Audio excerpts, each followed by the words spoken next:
Bonjour à tous et à toutes et bienvenue sur la chaîne Reflet de Lune, j'espère que vous allez bien, merci pour votre présence aujourd'hui.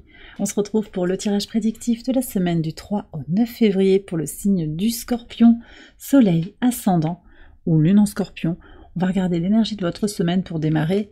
Alors vous avez la porte céleste qui nous parle de spiritualité, mais on a aussi la matérialité en face. Alors il y a les deux, je pense, dans cette carte, je ressens ça très très fortement, c'est-à-dire une danse délicate entre la matière et le sacré.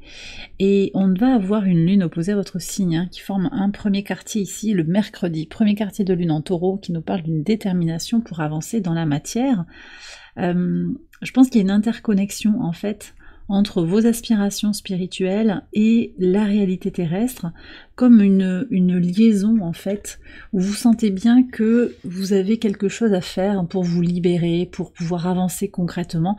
Nous ne sommes pas que des âmes, nous sommes incarnés et nous avons aussi besoin d'agir, tout en étant connectés à plus de spiritualité, donc c'est agir de manière consciente aussi, pour son bien supérieur. On va voir ce que nous dit le tarot en lien avec ce premier quartier de lune.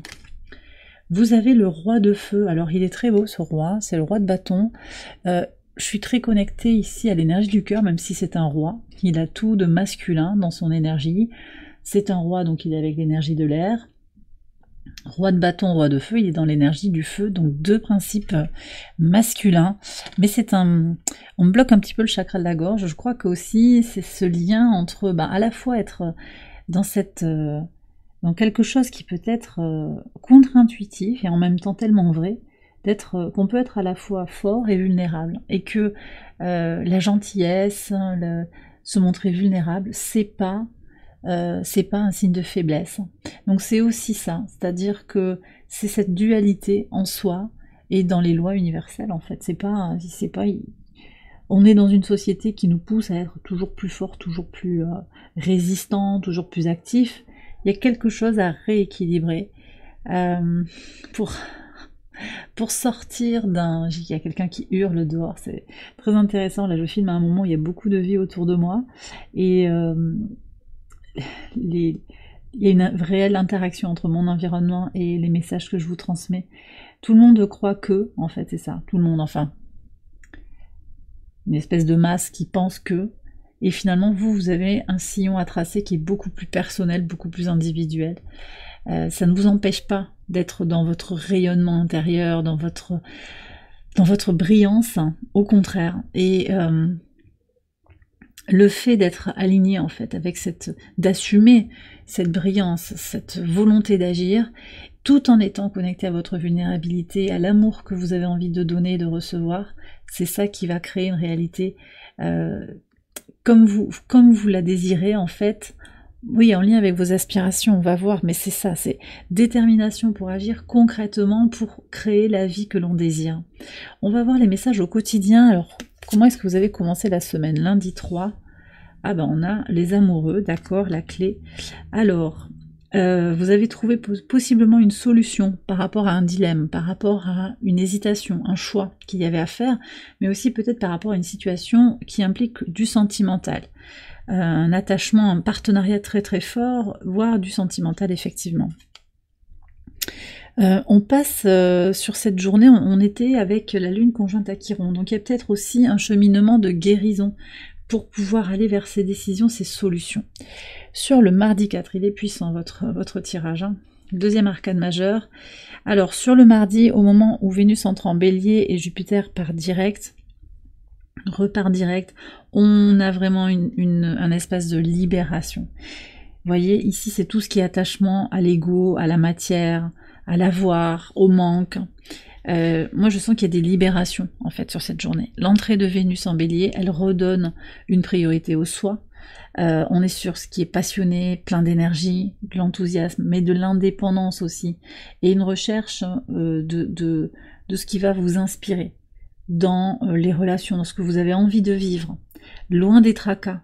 Donc c'est un alignement en fait, finalement je sens que vous allez vers un alignement fort entre la matérialité, c'est-à-dire que oui, nous sommes incarnés, nous avons des choses à faire dans la vie, dans la matière, mais aussi dans une réalité spirituelle aussi qui va vous permettre d'avoir une expérience plus complète en fait de ce que c'est qu'être une âme incarnée sur Terre.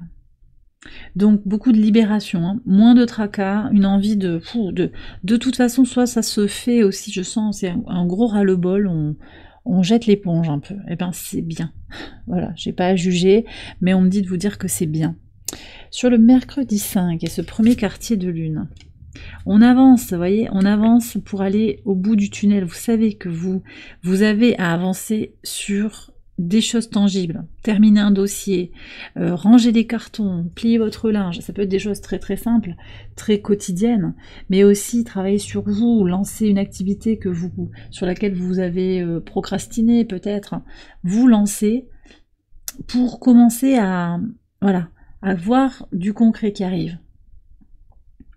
Et j'ai vraiment cette idée de vouloir évoluer dans la matière. Alors c'est vrai que cette lune, elle est opposée à votre signe, donc elle vous impose de regarder ce qui est polarisé en vous, de regarder ce vers quoi ce qu'elle empêche en fait, comment elle vous pousse à sortir de votre zone de confort. Il y a un empêchement là quelque part, il y a une contrariété. Mais quand on relève le défi qui est porté par cette contrariété, on ressort grandi de tout ça. L'opposition de la lune, elle ne fait qu'éclairer finalement des choses qu'on n'a pas voulu voir ou qu'on connaît mais qu'on ne veut pas forcément régler. Elle permet juste cette opposition d'être plus conscient.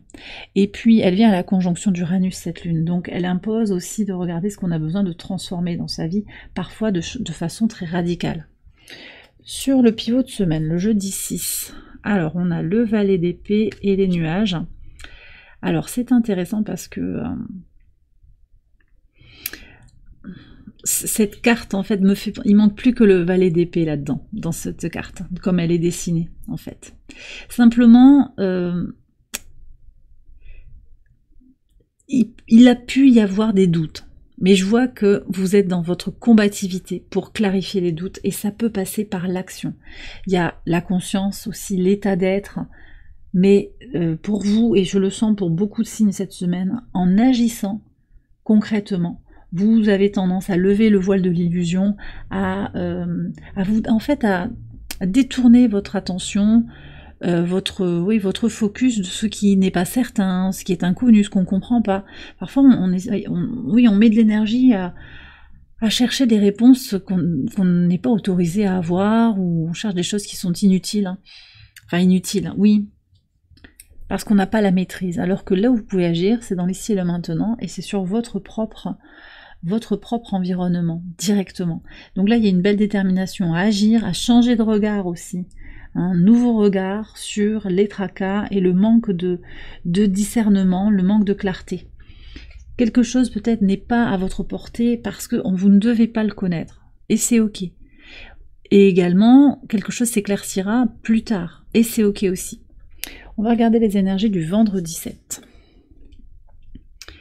Troisième arcane majeur, le chariot et l'anneau. Bon, il y a une évolution dans un partenariat, peut-être un partenariat d'amour, peut-être un partenariat, alors partenariat d'amour, un couple, une rencontre, quelque chose qui évolue, une invitation. Oui, il va y avoir une invitation, on me le dit ça. Invitation avancée, plan, projet. Il peut y avoir quelque chose de très surprenant. Ça peut être aussi des partenariats professionnel, occupationnel, d'accord? En tout cas, c'est extrêmement positif. On a une lune qui vient à la conjonction de Jupiter en Gémeaux, donc ça pousse à explorer quelque chose, à grandir, à faire venir la chance à soi, mais aussi à la recevoir.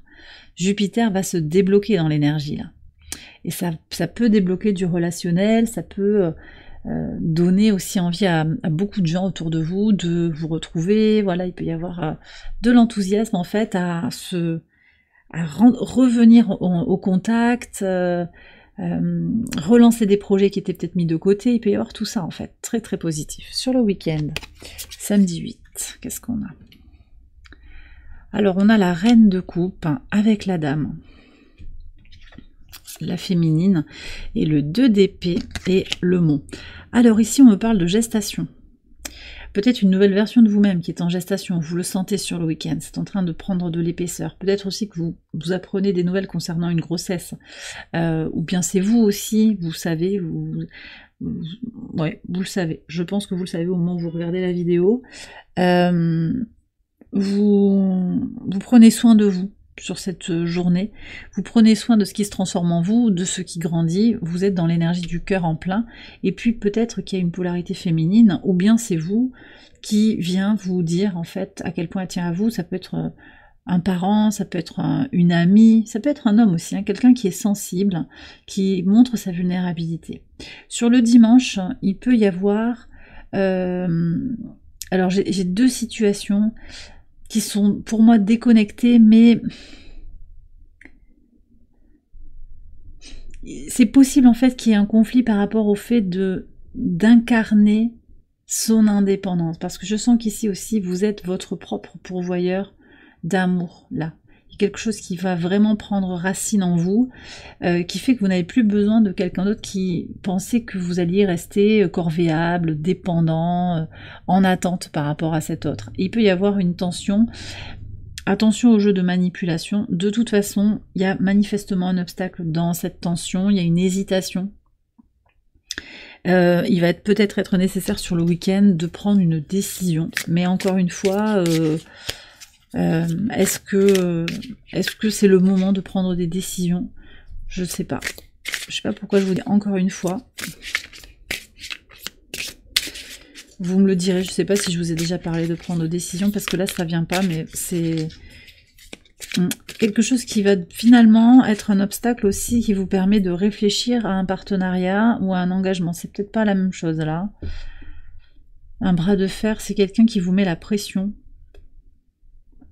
Après, c'est peut-être vous avec vous-même aussi, hein, dans une forme de dualité, de questionnement, mais comme si on s'inquiétait un petit peu, on se pose beaucoup de questions, j'ai l'impression, sur l'avenir, sur ce dimanche. Donc il peut y avoir quelque chose qui peut vous pousser aussi à vous poser des questions.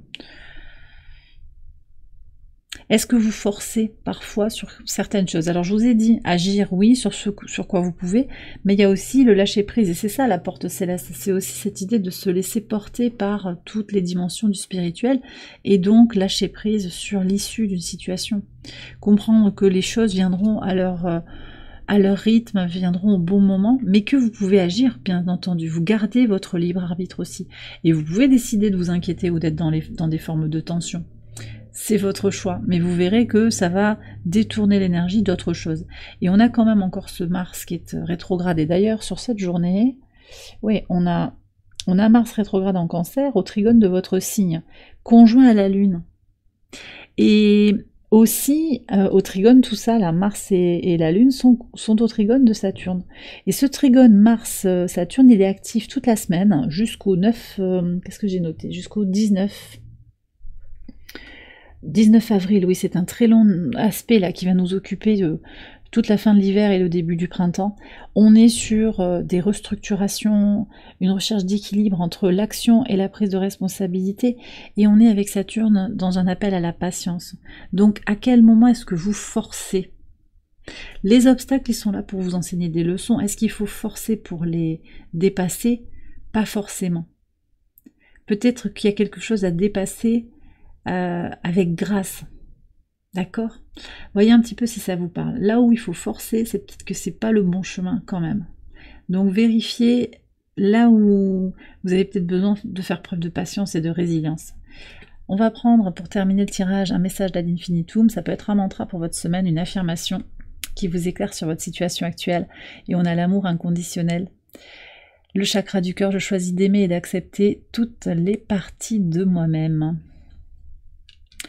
Et bien voilà, les scorpions, et je pense qu'il y a vraiment un lien avec cette tension, même si oui, alors ça peut être une tension intérieure aussi, une hésitation, mais c'est ok de se poser des questions, c'est ok de naviguer, de douter, de se sentir au fond du seau, de pas être, voilà, de se dire, ah mais si ça je pouvais être différente, là je ferais mieux, c'est ok. Mais c'est ok aussi d'accepter que on fait pas mieux et que on en est là où on en est et que tout va très très bien. Et que tout va très très bien. D'accord les scorpions? Et bien voilà, j'ai terminé votre tirage, j'espère qu'il vous a guidé. Si c'est le cas, je vous invite à liker la vidéo, à vous abonner si vous ne l'avez pas encore fait. Vous pouvez également aller voir les autres vidéos de cette série pour votre ascendant ou pour votre lune. Je vous souhaite une excellente semaine. Je vous embrasse bien fort et je vous dis à très bientôt pour les prochaines vidéos. Bye bye.